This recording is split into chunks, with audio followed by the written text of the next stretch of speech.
Hello, everyone. Welcome, friends. Or for today's class, perhaps I should say bonjour.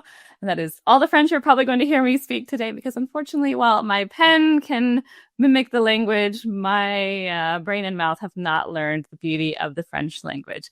But we are so delighted to have you join us today for this Mont Blanc Inspire Writing class. So let's jump in and learn a little bit about the history of this beautiful script, so that we can have an appreciation of the history that we are carrying forward. A very, very brief introduction to the history of the script.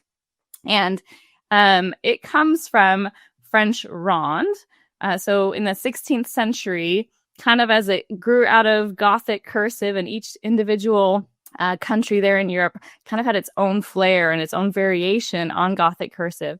In France, this variation became known as French ronde. Sometimes you'll hear French roundhand, which is very, very similar, but slightly different time in history. So French roundhand, French ronde is what this sample is right here.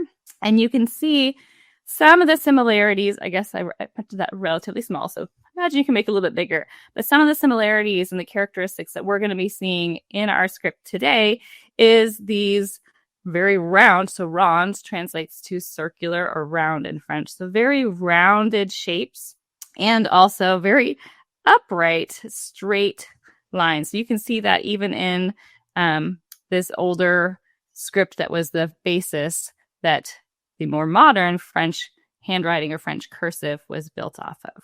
So let's do an example where we've got, here you can see how here's my dark line here and a dark line there.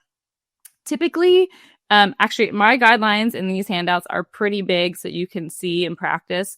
But typically in a Sayez paper, if you were to buy from the store, they're about 2 millimeters apart, these little sections here. So you can be much smaller than what you have printed out here.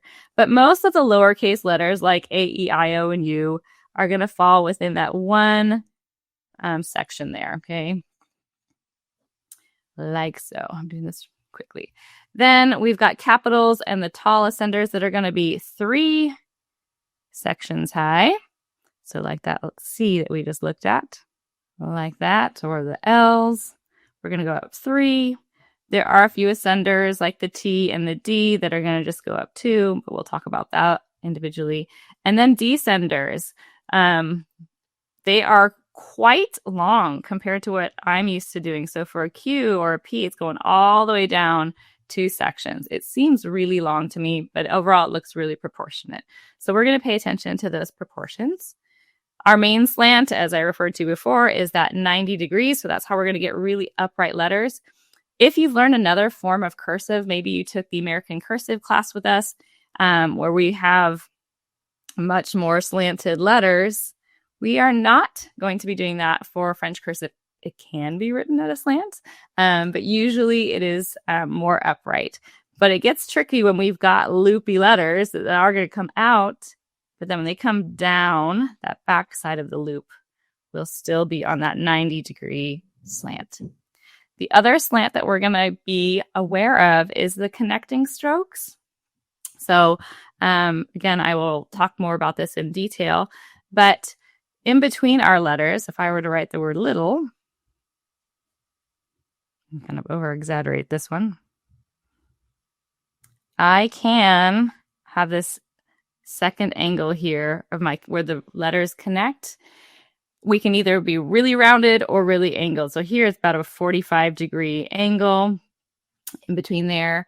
That is actually, when I write in French cursive, I find that I prefer that 45-degree angle, but we'll also have the option to do it a little bit more rounded on the bottom. So you get to kind of choose what look you prefer, and we'll talk about that more later. Okay. So main angles is 90 degrees. I usually, when I teach a script, I don't teach in alphabetical order. We're going to teach by letters that are most familiar with one another or similar to one another. So we'll start right up here at the top with the letter I. You're going to see that we've got this little entry stroke that's coming in at the top, and then we're going straight down with a nice curved exit to it. Okay, and the dot, if we pay attention to our Sayez lining, the dot's going to be just above the I. Sometimes when I am writing really wanting to play up that 45-degree angle connection between letters, sometimes I slash my eye because I think it looks. So I'm not retracing and coming down. I want that little entry stroke to hit right at the top of this, that first line in our line paper. So it's a nice sharp angle there with a curved base to it. Okay, that's our letter I. U is going to be basically that letter I first, and then I am going to lift my pen and go up to the top, straight down, curved end to it. So if you wanted to, if speed is important to you and you really want this to be, you know, I feel like lifting my pen is slowing me down, you can do that all in one motion where you're retracing. So absolutely can be done. For our T, let's take a look at these different strokes. So it's going to go same little entry stroke like for the I. So that's one, lift your pen, go up to the second line, straight down with a curved base to it. And then in between these upper two lines, you're going to cross the T, but you don't actually cross the T. It's just to the right, which written in a word, it looks really cool and it is legible and you'll know it's a T, even though this looks not like a T to my eye. For the A's and the D's and the Q's, the ones that start with this rounded form, you do have some options. I saw some copybooks that do kind of like a letter C, and then you come up to the top and you do a flat back to it. You might be able to see what the problem is with that one. If I were to zoom in a bit more, it kind of chops the letter. Sometimes it looks like I just sliced off the side of it, which to me is not my favorite. So I prefer the option where you are doing the full circle and then the back. Okay, and so this stroke here where it's straight down with the curve is very similar to that last stroke that we did, the I and the U. Okay, to me that looks nicer than slicing off that portion of my A. So same with the D, it's the circle, pen lift, straight line down. With the Q, the main thing to point out is that we are going all the way down. That's a long stroke. Okay, C doesn't need a lot of explanation. It's a C. With our E, this one does need a little explanation. Let me show you what we're not doing with the E. It is not an entry stroke that loops around like that.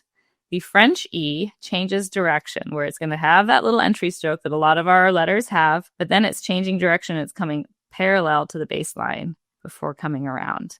I've seen that in almost every single copybook that I came across. We have that flat middle portion of the E. The O and the E have a special ligature where they can be connected here. So let's do the O first. The O is just a beautiful, perfect circle. So if you've taken copperplate with me and I'm always saying oval, oval, oval, oval, oval, here we're saying circle, circle, circle, circle. So we really are thinking nice rounded forms. And you have the option, if you like this little loop in there, to have that be your exit. Or if you don't like the loop, you can just do your perfect circle and then have a line that comes out to the side. So that's up to you.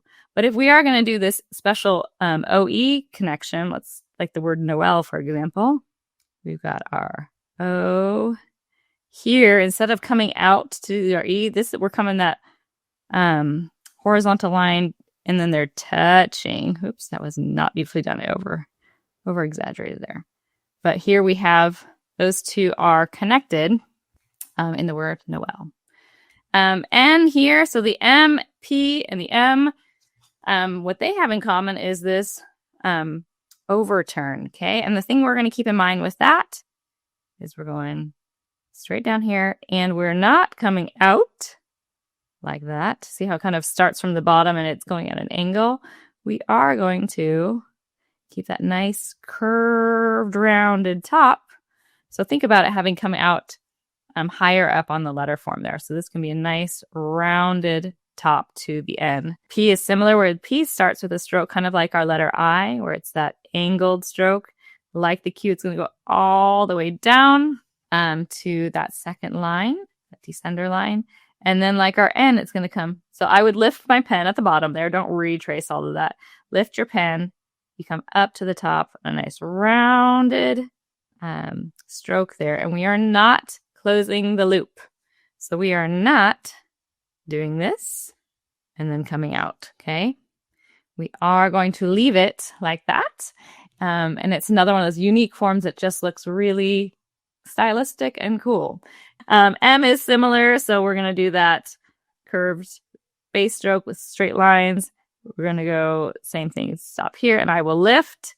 I come back up to the top and out. So I am utilizing pen lifts, but you do not have to. You can also do it like that, which is faster. When I do the V, it's this curve entry to it, a nice curved base to it. And then when I get to the top, I'm going to kind of head to the left a little, and it has this little loop there. Okay, it adds, this is part of the charm of this script for me, are these little loops that we're going to see in the VW, the B has one, the F has one. So these little tiny loops that I feel like are just charming. The W, we might be tempted to kind of do something like that, but we're going to break this into one, lift your pen, come up, and then do like the V, two. This, for me, to lift my pen helps this part of the stroke be straighter. The S, what we're going to think about with the S is if I don't have a proud chest to the S, it looks slanted. So we are going to have that entry stroke with a cute little loop. And then when you come here, I want you to think about really extending this belly of the S out further so that now our letter overall looks more upright. So entry stroke, proud belly, like so. Okay. Kind of close off that little loop.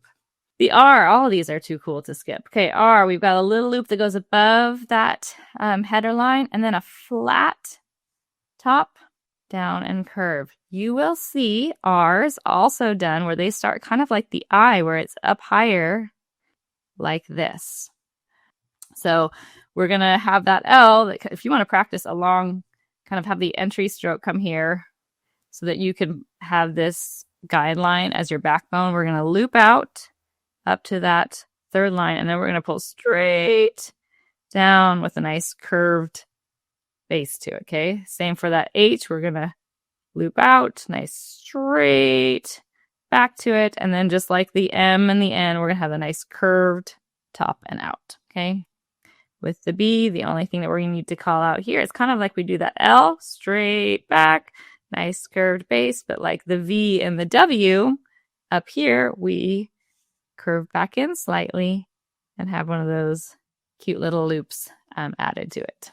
Okay, and for the K, we're going to do the same as we did with the H, where we've got the loop straight back, and here we're going to come out. There's a little micro loop in here and down. It's kind of a lot to include in a small space for those Ks. And if it's okay, if you're using a really broad pen and it closes up some of those details, that's all right as well. Okay, the F is going to be the longest letter that we practice in our lowercase alphabet. And that's going to kind of start like our L's, where it's going up to the second line. Then it's going to go to the base line. And it's going to continue down 2 spaces to our descender line. And then in this little triangle that we have to the left of our stem, we're going to fit in a little loop and out. Okay, I was going to write the word French. I think we've learned most of those letters so far. The E is coming out. We've got that N, curve, C, and RH. Okay, and we'll talk more about how we're connecting letters. But J is going to start like our letter I. See, we've got that same little sharp triangle in there. We're going to dot it. So this is that triangle space that I'm talking about in here. Keeping that. Our Y, like the U, we're going to stop there, lift our pen, go up to this line, have a nice straight back and up. It can be done in one continuous, I'm writing more quickly stroke. So that is up to you how you do that. And our G's, like the A and the D and the Q over here, I like to have that have a nice full circle, lift my pen and do the back stem to it. These last little guys, we're not going to forget about them up there at the top. The X is done in 2 strokes, 1 and 2, both of those being very rounded circles. And the Z is another one of those just cool letters, kind of like the R, where it starts like that. Diagonal to the side and a loop around for that base loop. All right. This phrase here, character is a virtue of hard times. I tried to find some French authors who probably said it in French, but we're going to write it in English. And you can trace with whatever writing instrument you are using. As you trace, you can pay attention to what feels natural to when you're lifting your pen. I'm going to point out that the places I will typically lift are going to be, I'll go ahead and do this. First one, you can watch me this first word, and I want you guys to try it on your own. So for the C, there's obviously no pen lift in there. And if I'm going to try to write relatively quickly, I don't need to lift. No lift. There I'm going to lift. So when I'm connecting to one of our circular letters, I'm going to lift there. I'm going to do that circle. And I'm going to lift to the back stem of that A. And then here it's all one. I will lift again before that circle in the A. Lift to do the back stem. The C is another one of those kind of circular letters. So I will leave that stem of the A and do my C, lift for the T. You don't have to lift for the E, but do make sure to pause so that you change directions. So there's not too many pen lifts, but just enough that it actually helps the flow of the writing. But here, hopefully, oops, sorry, I didn't pause there. You can see that this could be written relatively quickly. If I write faster, you would see more of my, I guess, handwriting personality come out. And that is part of the beauty of handwriting versus, a learned calligraphy form, is that you're going to see individuality start to shine through. And while I have no problem with that, if I'm the teacher here, I'm trying to reduce my amount of influence on this style here. So when you are using a broad pen, and a broad pen is, maybe some of you guys were gifted a calligraphy set at one point in history, and you have that pen that has that flat chopped top to it. Okay, so the BB pen is going to have, hope you can actually see here, a flatter top to it. So if you are writing with a pen that has a flat top to it, we're going to hold that pen at a 45-degree angle. So if you had a square here, and we slice it in half, this line here is our 45-degree angle. So I am going to hold my pen nib so that it's in line with that angle. So I'm not lining up with this bottom line. I'm not holding it sideways here, but I have my pen in line with that 45-degree angle. Then when I write a word, try a French word here, I will get a thin line when I am going on an angle out to the side. You guys see that where it's thin if I'm going at the 45, and it's thick if I'm coming down, right? I'll get the variance there. So when I am joining letters, it makes sense for, I'm still doing rounded tops. Rounded, here's an M. But now I'm going to connect to the next letter, A. I will have more of that 45-degree tail for my rounded A. Again, I'm doing this slowly so you guys can kind of see what's happening here. And I've got these joins and exit strokes that naturally want to be at that 45-degree line. I should have grabbed another ink color so you can see. But it's these thin lines. These are the joins that I'm talking about, the strokes that are connecting the letters. Those are going to naturally, when you're using a flat topped or broad edge double B pen, it's naturally going to kind of feel most natural to have that 45-degree. However, if you are using a monoline nib,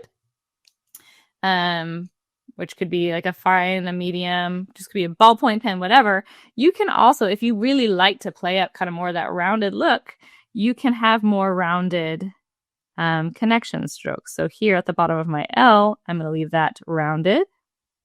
La, I think it's Maison. Is that how we say that word? The house. So the connection to the A, it's going to be more of a rounded base, but it kind of has this little tail there before I do the circle of my A. Rounded base there. There I have broken the rule with the I needing to be connect way up high.